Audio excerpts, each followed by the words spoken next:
연방노동부가 오늘 인플레이션, 그러니까 물가지수 보고서를 내놓았는데요. 물가 보고서 내용을 보니까 지금 1981년 11월 이후로 41년 만에 가장 높은 물가 상승률을 보였다라는 보고가 나왔습니다. 지금 보시는 것처럼 9.1% 물가 상승률을 기록했다. 전에 8.6%였던 걸 기억하시죠? 이게 8.3으로 떨어졌었다가 다시 8.6으로 올라오더니 지금 이제 9.1%까지 올라간 겁니다. 물가를 잡겠다고 금리를 올리고 있음에도 불구하고 물가가 잡히지 않는 상황이 지금 계속 몇 달째 이어지고 있는 상황이고요. 뭐 식품이라든가 이런 뭐 가스값이라든가 이런 변동폭이 좀 자주 있는, 워낙 급하게 오르락내리락하는 이러한 부분들을 제외한 이른바 핵심 물가지수라는 것이 있는데요. 핵심 물가지수는 보면은 약간 오히려 떨어지는 모습을 보여주고 있습니다. 이 5.9로 지금 떨어진 상황이죠. 그러니까 핵심 물가지수가 이렇게 떨어지고 있다는 것은 전체적으로 물가에 대해서 너무 걱정하지 않아도 되는 것 아니냐라는 이야기들을 지금 내놓는 그런 분석들이 함께 나오고 있습니다. 이렇게 물가가 많이 치솟는 것에 대해서 굉장한 불만들도 함께 나오고 있는 것이고, 일단 불만을 먼저 얘기를 해드리자면, 물가가 이렇게 많이 오른다라는 것은 임금이 많이 올라봐야 상대적으로 더 높은 물가 상승을 임금 상승이 따라잡지 못하기 때문에 내가 예전에 받던 월급하고 똑같이 받는다고 하면은 훨씬 그 돈의 가치가 떨어져서 의미가 없다라는 이야기가 되죠. 결국은 서민 경제가 굉장히 위축될 수밖에 없다. 서민 경제는 갈수록 힘들어질 수밖에 없다라는 이제 불만이 계속 나올 수밖에 없는 것이고요. 그런데 이제 좀 긍정적인 분석으로 아까처럼 말씀을 드리자면은 여기에 가장 적용이 많이 되는 것은 식품하고 에너지 쪽입니다. 그러니까 석유 쪽인데, 실제로 이번에 6월 달에 통계를 낸 것에 가장 영향을 크게 준 부분이, 물가 상승에 가장 큰 역할을 차지한 것이 바로 에너지로 이야기가 되고 있습니다. 그런 부분들을 생각을 해보면 석유 가격은 최근 들어서 꺾이지 않았느냐, 이렇게 이야기하는 것이죠. 6월 중순이 지난 이후로 지금 7월 초에 들어와서는 상당 부분 석유 가격이 지금 떨어져 있는 이런 상황입니다. 실제로 그건 아시겠지만. 그렇기 때문에 최근에 지금 떨어진 석유 값이 여기에 반영된 것이 아니다. 이거 지금 어떻게 날짜를 자르다 보니까 6월 말로 날짜를 자르다 보니까 지금 9.1%라는 게 나왔지만, 실제로 지금 7월 달에 나오는 물가 상승률을 한번 기다려봐라. 그때 되면 이거보다 더 떨어질 거다라는 것이 지금 백악관 쪽에서 내놓은 해석입니다. 물가 상승이 어떤 식으로 이루어지고 있는지에 대해서 저희가 지금 간단하게 지금 노동부에서 내놓은 통계들을 보면은요. 음식 가격이죠. 푸드. 음식 가격 같은 경우에는 전체적으로 10.4%가 올라갔다, 이렇게 이해하고 있습니다. 전체적으로 그렇다라는 이야기입니다.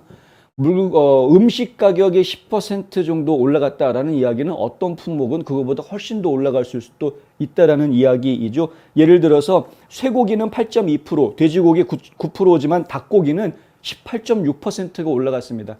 그러니까 닭값이 많이 비싸졌다라는 이야기고, 이렇게 되면은 닭고기를 소재로 하는 여러 요식업소들도 식당들도 음식 가격을 지금 올릴 수밖에 없는 상황이 되겠죠. 햄도 9.6%, 계란이 문제입니다. 계란이 33.1% 올랐고요. 우유도 16.4% 올랐습니다. 커피도 15.8%나 올랐습니다. 이렇게 많은 사람들이 즐겨 찾는 식재료들이 가격이 올라가고 있는 것은 뭐 분명한 사실이다, 이런 거고요. 가장 큰 영향을 준 것으로 이야기가 되는 에너지 부분, 이 에너지 부분 같은 경우에는 무려 41.6%가 올랐다, 이렇게 지금 집계가 되고 있습니다. 전체적으로 41.6%라는 이야기이고요. 이건 이제 작년 대비입니다. 작년 대비. 전월에 비해서 5월 달에 비해서는 11.2%가 오른 겁니다. 한 달 사이에 굉장히 많이 오른 그런 상황이고요. 그리고 이제 전기료도 지금 13.7%가 올랐고, 프로판이라든가 등유값도 26.1%가 올라 있다.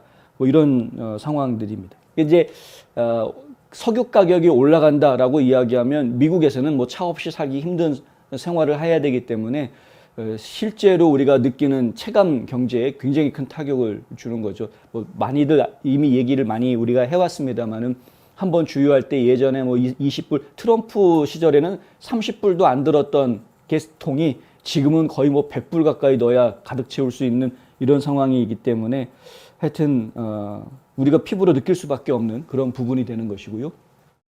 신차, new vehicles라고 해서 새로 만든 자동차 가격이 또 11.4%가 올랐습니다. 차값이 계속 오르고 있다는 것도 저희가 좀 신경 쓰이는 부분인데요. 자동차 값이 오르는 이유는 공급망 문제가 아주 중요한 역할을 합니다. 이제 뭐 반도체 부족 현상부터 시작해가지고 지금 전국적으로 트럭커들이 엄청나게 부족한 그런 상황이거든요. 수만 명의 트럭커가 지금 인력이 부족하다 이렇게 되어져 있습니다. 팬데믹이 지나면서 팬데믹 기간 동안에 트럭 운전 라이센스를 가지고 있는 사람들이 조기 은퇴하는 분들이 많이 늘어났고요. 나이 들수록 이게 코로나 바이러스가 더 위험하다 뭐 이런 것 때문에, 그리고 운전면허 시험을 봐서 새로운 운전자들이 더 라이센스를 받을 수 있게 해줘야 되는데 팬데믹 기간 동안 이 운전면허 시험장들이 다 스톱하면서 새로운 운전면허가 발급이 안 됐었습니다. 상당 기간 동안.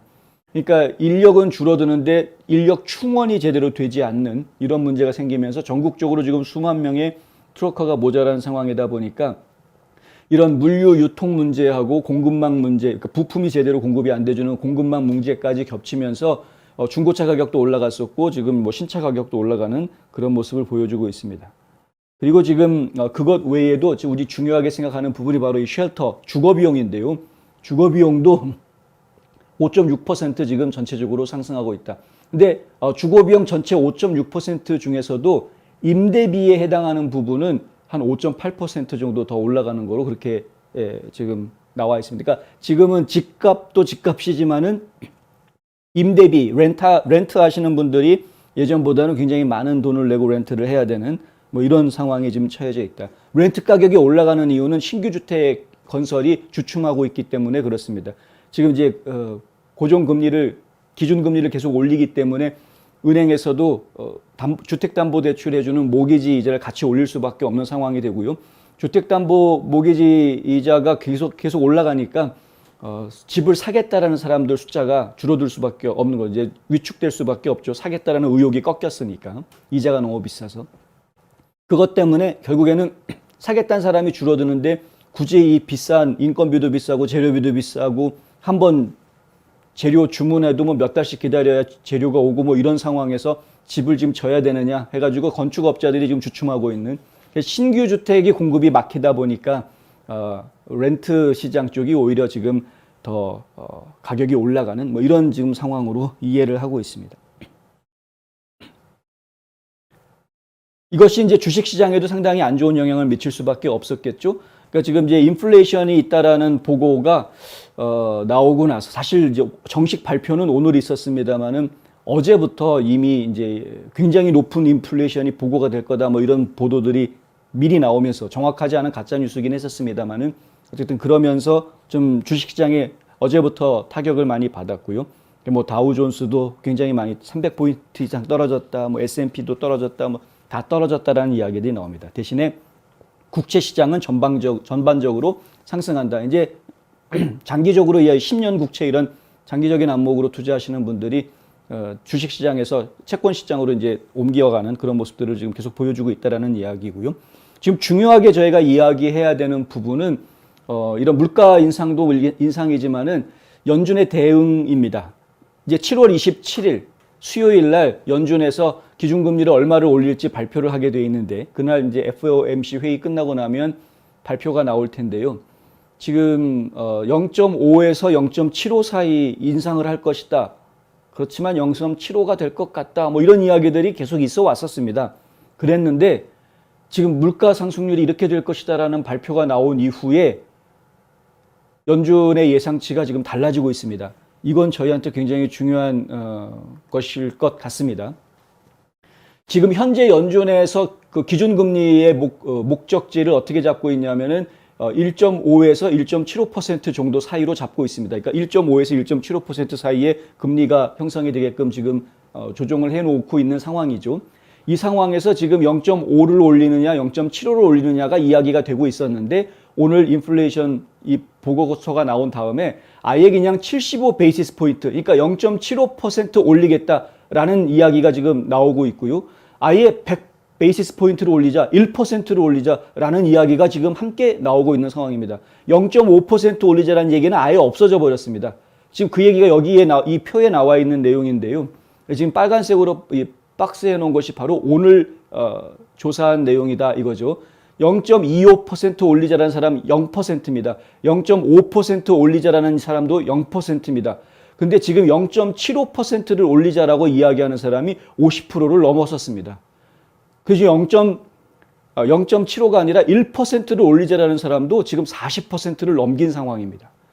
이게 이렇게 바뀌게 된 겁니다. 예전부터 보면은 원래 0.25도 조금 있었고 0.5도 있었고 뭐 그 와중에도 1% 올리자는 사람도 있긴 있었습니다만 매우 적었거든요. 2%밖에 안 됐는데 시간이 지나면 지날수록 그 다음 번 이렇게 시간이 지나면 지날수록 점점점 더 올리자 쪽으로 움직이고 있는 모습을 보여주고 있는 거고요. 급기야는 1% 올리자라는 사람이 지금 40% 이상 나오는 이런 상황까지 지금 전개가 되고 있다. 물론 예측치입니다. 이걸 가지고 뭐 정확하게 이렇게 될 거다라고 말씀드릴 수는 없습니다만은 하지만 이 CME에서 내놓은 기준금리 예측 전망에 보면은 이런 상황이 지금 얘기가 되고 있다. 그래서 7월 27일까지는 물론 시간이 조금 더 있기는 합니다. 하지만 그 사이에 이제 연방정부라든가 백악관 쪽에서 국민들을 인플레이션에 대해서 어떻게 설득시키는 작업이 진행이 될지는 좀 시간을 두고 봐야 되겠으나 하지만 기본적으로 연준 입장에서는 어차피 금리 올리는 거 그냥 확 올려버려야 되겠다라고 생각할 수 있는 충분한 그런 모멘텀이 생겼다라고 할까요? 어떤 그 기반이 생겼다라고 이야기할 수 있는 명분이 생긴 거죠. 명분이 올릴 수 있는. 문제는 만약에 1%를 올리게 되면은요.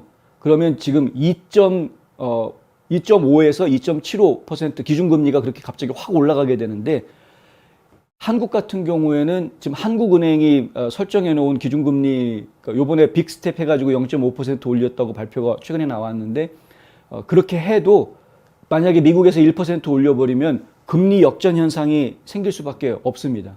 그러니까 미국 쪽 금리가 더 비싸지는 한국 금리보다. 그러면 한국에 돈 투자했던 투자자들이 돈 다 빼가지고 미국으로 옮길 수밖에 없는 뭐 이런 상황이 벌어질 수가 있거든요. 미국에서 한국에 투자했던 분들 입장에서는 미국이 더 금리가 더 좋은데 그럼 좀 이쪽으로 옮겨야죠. 이런 상황이 될 가능성이 커집니다. 그래서 이게 지금 미국에서 이렇게 고금리 정책을 쓰게 되면 그것으로 인해서 주변에 있는 미국과 깊은 관계를 가지고 있고 미국인들이 많이 투자하고 있는 여러 나라에서 상당히 심각한 문제들이 생길 수가 있다. 원래 이제 금리가 높았던 나라들, 다른 아시아 국가들 중에서도 금리가 높았던 나라들은 큰 영향을 안 받을 수 있겠습니다만은 한국처럼 지금 금리를 많이 낮추었었던 나라 같은 경우에는 상당히 좀 영향을 받을 수 있을 것 같다. 이렇게 되면 이게 이제 뭐 수출입부터 시작해가지고 5만 가지 영향을 다 주게 되기 때문에 좀 심각한 문제가 예상이 될 수도 있다. 생각했던 것보다 더 심각해질 수 있다. 지금 경제학자들도 그렇고 백악관도 그렇고 어떻게 해서든 경제가 그렇게 크게 망가지는 거 아니니까 너무 걱정하지 마라라고 지금 국민들한테 열심히 설명을 하고 있는데 저희가 볼 때는 일단은 그거는 국가적인 혼란을 막기 위해서 정부가 어쩔 수 없이 그렇게 제스처를 취해야 되는 거는 뭐 틀린 거는 아니라고 봅니다만은 하지만 그것이 진정한 현실을 대변하는 것이라고는 저희가 말씀드릴 수가 없다. 무슨 얘기냐? 계속해서 우리가 우려하고 있었던 경기 침체가 생각보다 빨리 올 수 있을 것이다라는 거 우리가 지금 마음의 준비를 해야 한다라는 거죠. 백악관에서는 웨스트 텍사스 인터미디에이트 해가지고 서부 텍사스 원유가 가격이 지난달에 19% 아주 크게 하락을 했다는 점, 뉴욕 상업거래소에서 배럴당 97달러 아래로 떨어졌다. 이런 것들을 좀 감안했으면 좋겠다는 거죠. 그런 것들이 감안이 되면 6월 달에 발표는 비록 높은 것으로 나왔으나 하지만 실제 경제는 그거보다는 안정적으로 움직이고 있다라는 백악관의 설명이 이제 백악관은 그렇게 설명을 하려고 하는 겁니다. 대통령은 전 세계에서 볼 수 있는 높은 인플레이션이 미국 가정에 어려움을 주었다는 점을 분명히 했으며 이를 해결하는 것이 그의 최우선 경제 과제라고 밝히고 백악관이요. 인플레이션은 캐나다가 7.7%, 유로존에서는 8.6%, 영국도 9.1%로 전 세계적으로 높은 수준을 유지하고 있다. 우크라이나 전쟁이 전 세계적으로 에너지와 식량의 인플레이션을 몰고 있는 반면에 핵심 인플레이션도 전 세계적으로 증가했다. 이게 지금 백악관의 설명입니다. 백악관은 아직까지도 계속 지금 우크라이나 전쟁 때문에 이런 상황이다라고 블레임, 탓을 하고 있는 거죠. 푸틴 탓하고 있는 건데, 그런데 푸틴 탓을 할 거면 그럼 빨리 전쟁을 끝내면 되는 거 아닙니까? 지금 계속해서 전쟁을 부추기고 있는 게 바이든 행정부의 정책인데 중국가 가지고 말도 안 되는 얘기를 하고 있죠. 옐런 그 재무장관이 하는 이야기가 러시아에서 석유 사올 때 상한가 얼마 이상 더 이상 석유값 비싸게 주지 말라고 상한가를 지금 중국에서 적용을 해라라고 막 이야기를 하고 있는데 중국 애들이 미쳤습니까? 미국이 이런다라고 이렇게 하고 저렇게 한다라고 저렇게 하고 그러던 때가 아니죠. 지금은 그렇게 말한다고 움직일 수 있는 나라가 아니죠. 가가지고 쓸데없는 허공에다가 헛소리 하는 거나 잔뜩 할 게 아니라 실질적인 행동을 좀 해줬으면 좋겠다. 차라리 지금 우크라이나 전쟁을 최대한 빨리 끝낼 수 있는 방법들을 좀 고안해 내어 주었으면 차라리 좋겠다. 지금 저희가 볼 때는 충분히 가능할 것 같은데요. 지금 푸틴도 전쟁에 지금 피로감이 쌓여 있는 그런 상황일 수 있기 때문에 얼마든지 종전 협정이 가능할 수 있는 상황일 것 같은데 지금 그렇습니다. 지금 탓만할 게 아니라 해결할 수 있는 방법을 좀 찾아야 될 상황인데 엉뚱한 데다가 자꾸 탓을 하고 있다라는 부분. 그리고 석유값만 문제가 아니고요. 지금 말씀드린 대로 주거비용, 식품 여러 가지 문제가 다 복합적으로 다 얽혀서 이러한 물가 상승률이 나온 것이기 때문에 해결이 그렇게 쉽지는 않을 그런 상황이다라는 이야기도 함께 드립니다. 어쨌든 지혜가 상당히 많이 필요한 때이다.